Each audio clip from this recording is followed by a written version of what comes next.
We're in a 2013 Chevy Sonic.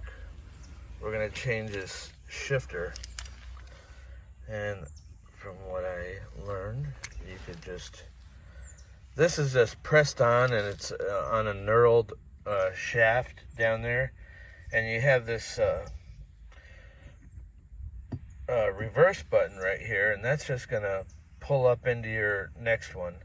So I'm going to take the vice grips, and I'm going to take and twist this. Then we got this clamped, and it's on a knurled shifter, so I'm going to go back and forth until this baby comes off. Now that I got it loose, there it come off, and the spring flew out. I'm going to find that spring, put it back on, shut it off. So that's the knurled shift knob. It's in the back. And on these universal shifters, they give you different size shafts, which we'll put on.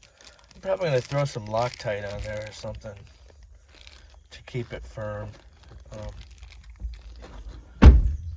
show you in a minute.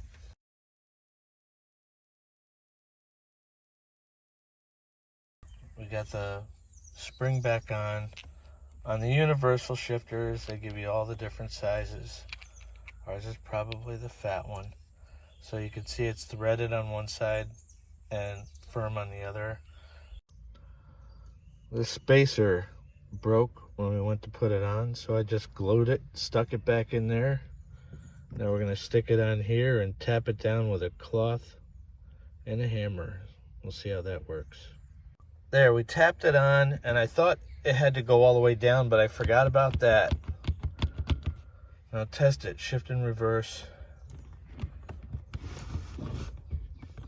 You got it. Mm-hmm. So it's all good? Yeah. All right, so there. It's got a full shifter. When you're putting these suckers on, remember, you need that space for that.